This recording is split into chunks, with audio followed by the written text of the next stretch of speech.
As at December 2004, Nigeria owed a total of $35.9 billion, an equivalent of 4.82 trillion naira at 134 naira exchange rate to the dollar. That debt portfolio, containing largely of the Paris Club, was reduced to $18 billion via a relief package that was implemented on June 29, 2005 under the Obasanjo's administration.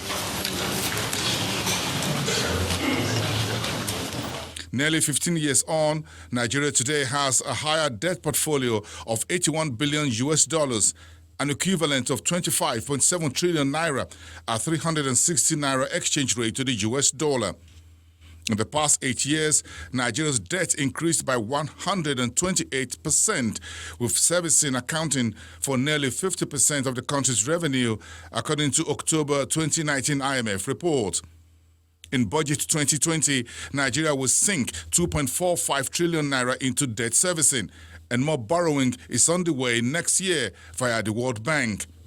Economists and analysts are seriously worried that if we are to generate approximately 2.5 trillion naira from crude oil, and we are to spend approximately 2.5 trillion naira to service debt, what it means is that all again a major source of revenue, which perhaps is almost sure will be taking it from crude oil and will be sinking it into debt.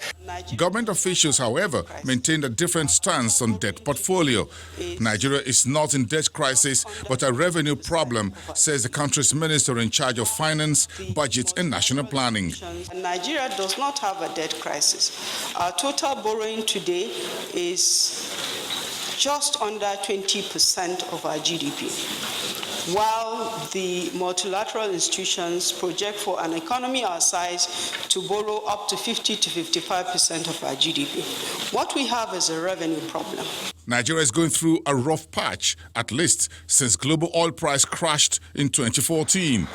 Since May 2015, President Buhari's administration has been borrowing home and abroad for the current expenditure in rapid road, rail and other infrastructure, as well as debt financing.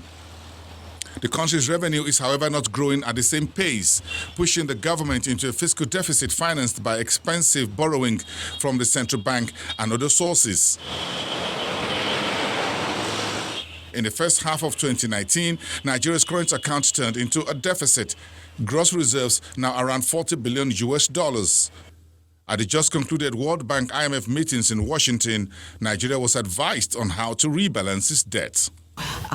Interest payments as a share of tax are very, very high, around a third for overall and 2/3 for the federal government. That's not because interest payments are particularly high, it's because the denominator is incredibly low. Nigeria has one of the lowest tax ratios in the world.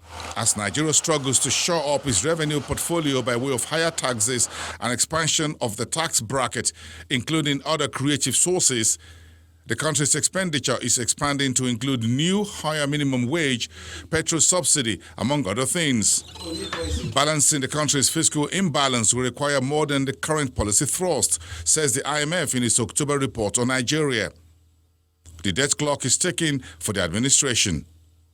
Bosin Damofaye, Channels Television News.